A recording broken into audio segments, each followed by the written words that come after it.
Welcome to France 24. I'm Clarisse Fortuny. Zimbabwe's main opposition leader has called the country's general election a sham.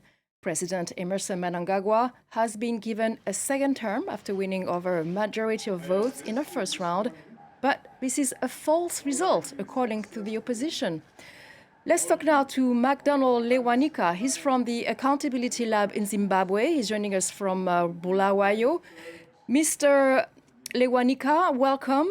So opposition leader Nelson Chamisa got 44% of the vote, and he accuses President Emmerson Mnangagwa, who got 52.6% of gigantic fraud. Why is that?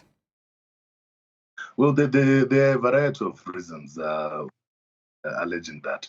The first is that the figures themselves are falsified, that he got more than 44% and is going to adduce evidence to that effect.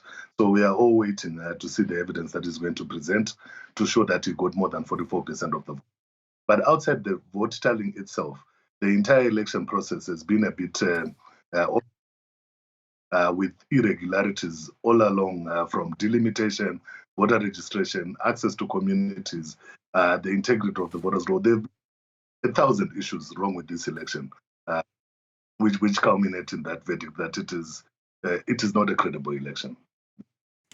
You're talking about some irregularities during the elections, and there were election observers who also noted some things that were not going right. So what is their role in all of this? Well, the role of the observers is really to speak objectively to what they see happening on the ground. And rightfully stated, the European Union Election Observer Mission, the SADC Election Observer Mission, Carter Center, and a few other observer missions have highlighted serious challenges around the election process in the run-up to election day itself. But even on election day, in cities like the one that I'm in, Bulawayo and Harare, the capital city, some polling stations were not open as late as 2 in the afternoon, and people had to vote overnight.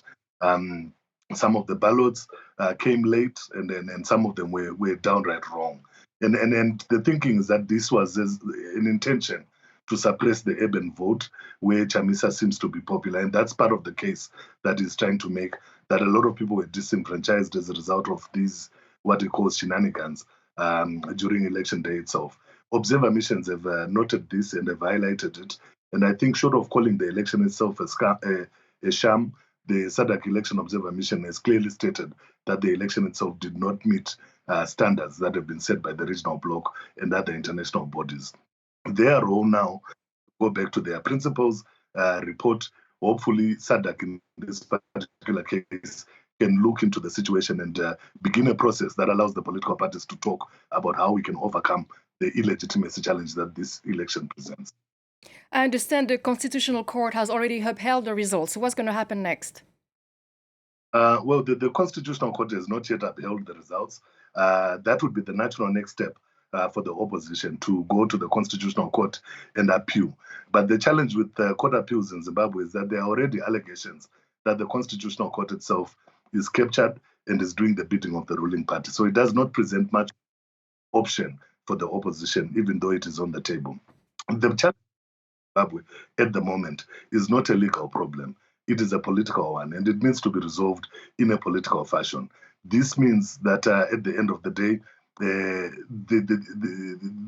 options that are available politically, number one, a dialogue or a conversation between the political parties to try to resolve the challenges that they have with each other and try to see how they can govern, or at least go through an electoral process that is reflective of the will of the people. So that's the first option. That kind of a dialogue can be mediated or facilitated by SADC, and it has done that in the past. We have a precedence for that thing in Zimbabwe in 2008. The other political option is for the opposition to boycott government. So they have 73 elected MPs. They have won a number of local government elections. If they decide to, they can boycott those particular processes, highlight the challenges that they encountered, and force a crisis. So basically, we still have many other options. Well, that's it. We have time for. Thank you very much, Mr. Lewanika, for your analysis. Thank you so much.